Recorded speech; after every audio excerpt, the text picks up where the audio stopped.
It's informal discussion with his partner and the audience about the persuasive sales process that took place. Please write down your questions regarding the sales process and make sure to ask Bryan during the informal discussion. He is speaking from the manual Persuasive Speaking Project 1, The Effective Salesperson. His title, Selling Backyard Playgrounds. Please help me welcome Bryan Swanson. Selling Backyard Playgrounds. And Mrs. Timer, you have the 3 to 4 speech, 3 to 5 role play, and 2 to 3 discussion, right?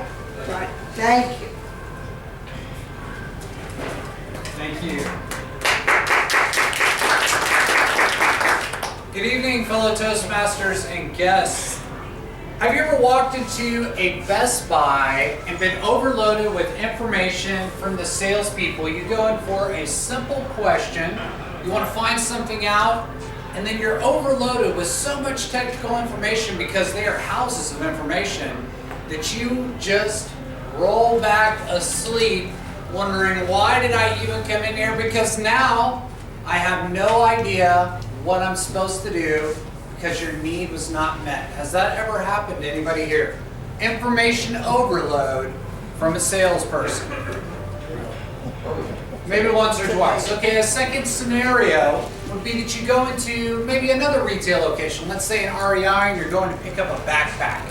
But for some reason, the salesperson cannot sell you the backpack, and for whatever reason, they're holding themselves back. They either keep getting in their way or they're stepping on their own toes. Have you ever had this happen before? Anybody? Where they can't seem to bridge the gap. You want to buy it, they just won't let you for some reason. I don't know why that is. Well, this evening we're going to be talking about the persuasive sales process, and I'm going to shorten it just to the sales process portion to make it a little bit simpler to understand. What we're looking for is we're looking for a few key simple items within our sales process. We're looking for the motivation behind the reason that the person is there to buy. We're looking for the need that we are trying to fill as a salesperson. So we want to uncover that as we're having our discussion with them. And then what we want to do is take it a little bit further, and then we want to build the vision for the customer and leave it fairly simple. And then after that, we just want to make sure that they have the capacity to purchase the product, whatever it may be, and make that buying decision. So eventually, sometimes we'll find out that there needs to be more people in attendance, husband, wife, whatever the case may be, to make that buying decision.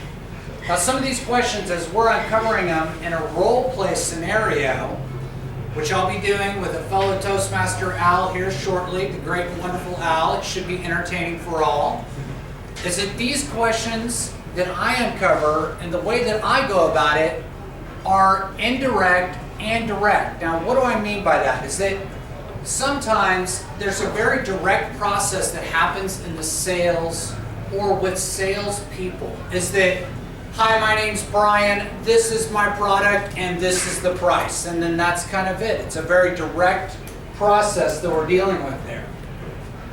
And then there's the indirect process where you ask an offhand question that doesn't really seem to relate to it, but what it does is it gives the salesperson information. So a salesperson should be good enough to be able to start in the middle. They should be able to start at the end and close within 5 seconds. They should be able to start at the beginning, go to the middle, and go to the end if necessary. And that's what a dynamic salesperson will do, is they're going to find the motivation, they're going to fill the need, and they're going to move forward to make sure that they can purchase the product. Now that concludes this portion. Now we're going to move forward with bringing up our role play. Al, if you could join me on our concrete stage.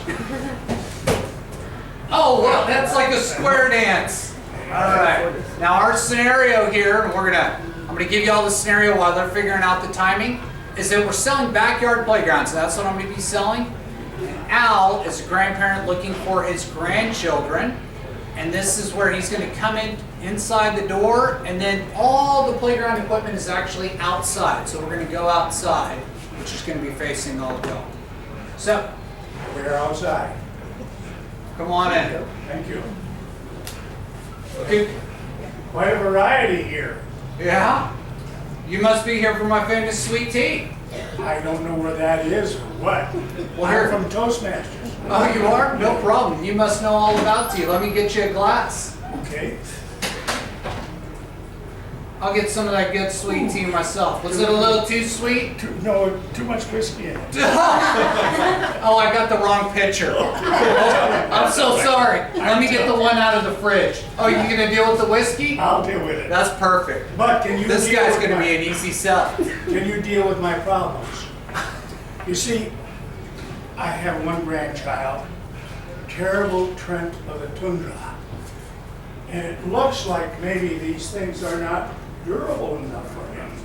You have some sort of guarantee to back this up. Absolutely. I have a lifetime guarantee.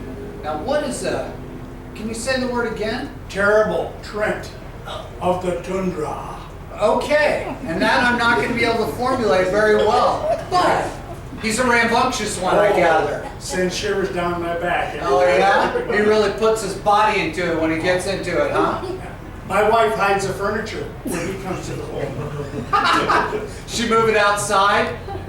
So is that what you're trying to do, is accomplish something outside so that your home doesn't get torn up? So that he can play on it and enjoy it without destroying it. And I have to replace it in a week. I see. So you're trying to save yourself a lot of heartache and grief and cleaning up and possibly even a little bit of money in your pocket. Oh, for sure. For sure. Excellent. Well, these things are made out of redwood and cedar, which is going to be the best combination of wood, but it's also a big beam construction. So you're going to have 4x4 and 4x6 construction. It's a Michael Joseph body. This is a Michael Joseph approved product. It's got his stamp. And what that means is that he has actually played on this himself. Now to demonstrate, I'm going to climb up on top and I'm going to jump up and down on this playground because it'll actually hold my body weight. And while I'm doing that, I'd like you to swing on the swings. Will that make you a believer? Well, it's a problem because I have Natalie, and Natalie always likes to go outside wearing a dress. Granddaughter? Yes, and it's appropriate for this little child wearing a dress to enjoy this equipment. Okay, all right. And did they both come at the same time, brother, sister? Not necessarily. Okay, not necessarily. Well, when he's not there, she can go outside and enjoy it. But when he's there, I'd recommend she put on some jeans, knee pads, and a helmet. Because he's very rambunctious. I could sell you those as well if you like some of those. But yeah, I'd have to go down to Academy. I don't actually have them. Yeah, no problem. I'll get you some of them. Absolutely. So these cover a lifetime warranty. It sounds like what you're looking for, we have because of the big beam construction and the lifetime warranty. So if something breaks, take a picture of it, we'll get you a replacement piece, and you should be good to go. So this should last a long time. Your children and grandchildren should be able to play on this until they're 12 years old or older. Now, when you're looking at this, it's a pretty large product. Do you see this in your yard? Take a look here. Do you see this in your yard? What I don't see, and maybe it's further back, is something that's really tall. Because Ethan used to have a fear of heights, but now he's fearless. And the higher he goes, the better off he feels. You have a product like that. I do. You see that one far in the back? Well, right now, yeah, I know it's kind of hard to see because there's like 1,000 playgrounds, right? The one in the back, it's a 7-foot high deck. We got that. That sounds good. That sounds good? Does that sound like the one for you? I think I'll buy them. You're all. reaching for your wallet. Let's go on inside. Is it going to cost a lot? Well, we got options. Okay, I'll come in with you then. So, Gosh, it's such an easy sell. All we had to do was spike it. Gosh, now I learned something from Al. That's all I need to do is bring whiskey. Thank you. Let's give Al a round of applause for playing the role play. That was fun. I'm going to use you every time, my friend. Thank you so much. Now this will lead us into our informal portion where we talk about, and y'all can ask me any question that came up during the sales process, which I'll think maybe about my sales process, or maybe the role play portion that we had with Al. And the floor is open. I believe the timer is running. Any questions from anybody? Over there. Ah, Jenny, yes. Well, since this is made of wood, how about getting splinters from it? Well, I can't say that you won't ever get a splinter.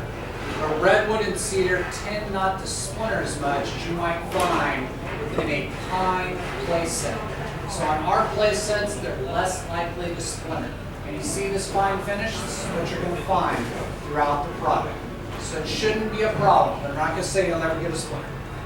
Okay? Just not big shards. What about maintenance of the playground? Should we put some treatment on it, some water seal on it every year, 2 years, 5 years? I do recommend that you probably stain it about once a year. You don't want to put any waterproof sealant on it. That'll actually lock it in. If moisture gets in there, it'll actually rot it from the inside out. You'll just want to stain it. If you have any issues with it, any rot at all, you can take a picture of it, you send it to me, and I'll get you a replacement piece because it has a lifetime warranty. Instead of wood, does it warp? Not necessarily, because you'll have a 4x4 and 4x6 beam construction built throughout and 2x2 decking. Occasionally you might see, if you do, a warped board, but if you have a problem with that, you take a picture of it, you send it to me, and I'll send you a replacement. Rikita. You mentioned headgear and knee pads and all that. What is your rate of safety with your equipment? I don't have a safety rating for the equipment. Typically a safety rating is going to be based off of the height of the playground and then the ground that they impact on, and then also what the surfacing material is. Most of the impact surfacing or impact attenuation, which is more of a technical term, that is done with the fall surfacing, which I don't have. Most of these just go onto the yard, so I don't have that information, but I'll look to see if I do, and I'll get back to you. Does anybody else have any questions? Okay. So I sure do appreciate everybody's attention this evening. This is a wonderful opportunity to kind of give a short introduction to the speech and speech roles and doing effective sales presentation. This could go on a lot longer. It was a lot of fun and I enjoyed it with Al. And I hope y'all learned some today about backyard playgrounds and spiking the drink.